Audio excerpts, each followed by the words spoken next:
First of all, thank you for giving me an opportunity. My topic is a lander's journey from the Nile to Malabar, Pānūsa and the maritime heritage of Ponnani. As we all know, this is Ramadan, a holy month for Muslims across the world. In Ponnani, Ponnani is a port city, an ancient port city, which is around 160 kilometers away from here. There is a unique tradition which closely associated to the Ramadan, the spiritual celebration of Ramadan, that is Pānūsa. Pānūsa is a unique handicrafted, bamboo crafted lander which used to decorate home during the month of Ramadan, homes and streets and shops. Beyond its decorative function, it is a testament of Ponnani's enduring maritime heritage and a living narrative of its centuries-long maritime exchange and tangible heritage into the maritime past of the littoral. Ponnani, I mentioned earlier, Ponnani is a prominent port in the Indian Ocean world. It's part of Malabar coast. It's mentioned in the 1st century Greek navigational text, Pericles of Erythraean Sea, which has a dynamic relation, maritime relation exchange with especially to Europe and Arab countries. After the advent of Arab Islam in Arabia in 17th century, Ponnani became a prominent Islamic Muslim settlement in southern India. Islamic scholars, Sufis, and traders from the Arab world frequently visited here. It became a very vibrant pilgrim center of Muslims. Still, it's one of the popular pilgrim center in southern India. It's known as Little Makkah, in Malayalam Cheriya Makkah. Moreover, it's a site of rich cultural synthesis due to extensive maritime interaction with the Europe and Arab world. It still has a trans-regional appearance, both figuratively and literally. And finally, it was a center, it was an epicenter of anti-colonial consciousness since the advent of Portuguese occupation. This paper is primarily framed on the basis of the idea of littoral cosmopolitanism. Littoral cosmopolitanism is cultural synthesis or hybridity that arise from sustained maritime interactions. Here, the ocean became a connector of cultures, a blending of diverse influences along coastal regions. Littoral society is another idea propounded by the famous Indian Ocean historian Michael Pearson, which means a coast in the Indian Ocean world may have more cultural affinity than its immediate inland neighbor to a coast in distant land, sometimes from other continents. That's the idea of littoral societies. The Pānūsa, the lander, the Ramadan lander, is a symbol of littoral cosmopolitanism of the Ponnani. I mentioned that it's a unique Ramadan lander, mostly crafted by seasoned veteran sailors who were indulged in maritime activities. They extensively traveled across the East Africa and West Asian countries until the close of the last century. It was their job in their retirement age, crafting these landers. Sometimes it's in the shape of a sailing vessel or Arabian dhow. It's a tangible link to Ponnani's maritime connections. I mentioned that.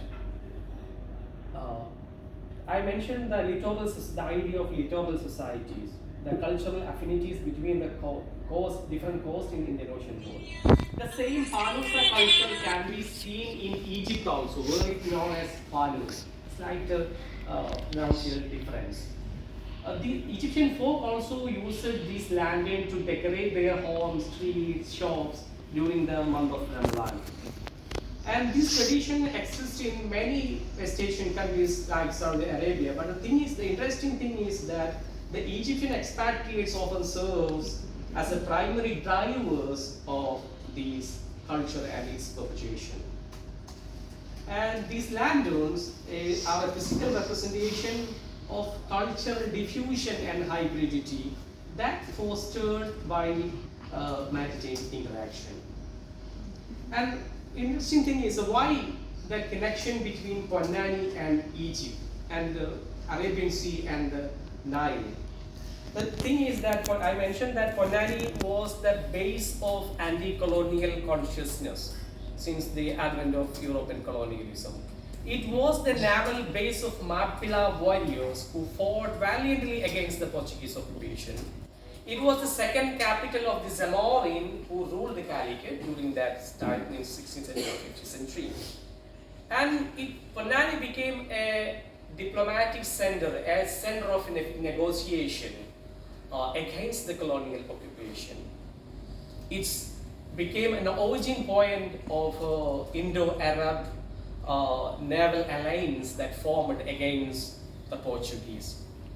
The Zamorin of Calicut appointed an organic scholar from Ponnani, an organic intellectual from Ponnani, whose name was Sheikh Zainuddin al-Makhdoom, who was an internationally famous Islamic scholar. He graduated from the famous Al-Azhar University, Cairo.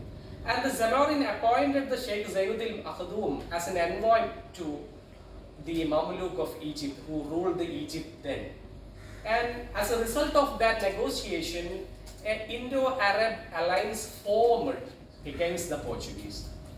Arabs, the Mamluki Arabs, and the Mappila fighters of Malabar, the Zamorins, and also the Sultanate of Bijapur and the Sultanate of Gujarat.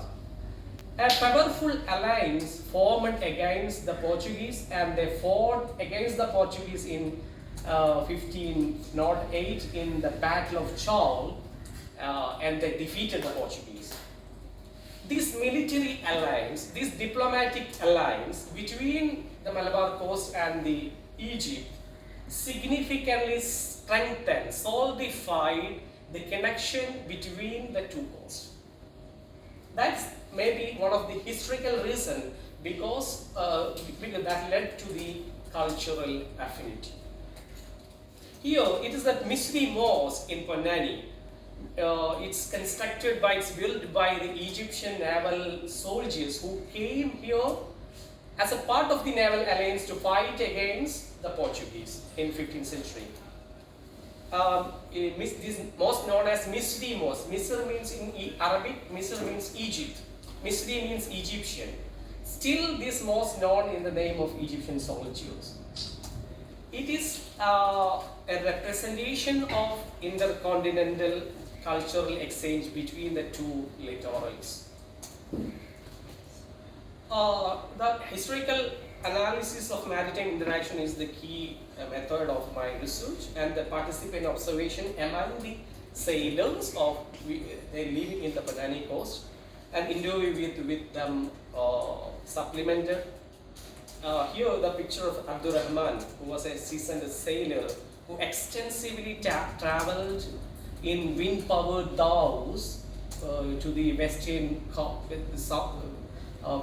coast, from Sur to Basra, and from Sur to Somalia and East African coast.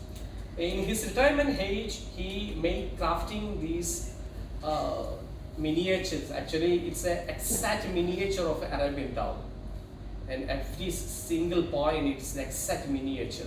It's a Ramlan lantern named Pānūsa. Another tradition can be seen in Ponnani and Egypt, that is Pānūsa Yatra. The Abdurrahman that I mentioned, Abdurrahman mentioned that in his childhood, children would carry big Pānūsas around village before the dawn during the Ramadan. They sang song like carol singers to wake people up for their early meal. That is called suhoor for Muslims. That's an early meal in the morning, early morning. The same culture can be seen in Egypt still, where the people doing this job called the Musaharati. They hired to use drums and song to wake people for their Ramadan meal. Another similarity between the Ponnani coast and Egyptian coast is in Muttaravedi in Kerala and Madhafal Iftar in Egypt. Muttaravedi, which is similar in Egypt, is Madhafal Iftar. At night, after the special prayers of Ramadan, that is called Tarawih. After Tarawih, children gather around in front of the house and they fire the Muttaravedi. It's a small cannon, in Malayalam it's called Pirangi. It's a small cannon made from bamboo that uses kerosene to make loud bang. And Madhafal Iftar of Egypt is similar kind of bamboo crafted small cannon, which mainly used to announce the iftar time, the time to break the fast. Another reason which is behind this tradition in Ponnani is Ponnani, as I mentioned, Ponnani has a history of anti-colonial fighting. Sometimes the canon traditions likely started as a way to remember their fighting past. And concluding, what I would like to say is Pānūsa, the Ramadan lantern, stands as a living testament to the littoral cosmopolitanism and the globality inherent in Ponnani's coastal identity. The cultural diffusion between Egyptian coast and Malabar coast exemplify the concept of littoral societies. Beyond the decoration, it represents the centuries-long maritime interactions between these two coasts. And of course, it's a tangible heritage into the past of the coast. And the sailing community, the sailors, they sought, by crafting these, they sought to reclaim their agency and actively assert their role in the cis-oceanic history of Indian Ocean. And they sought to vivify their existence, brings their historical presence into the present. Moreover, they assert themselves as an active agents of globality and the trans-regional appearance of the region. That's all. Thank you.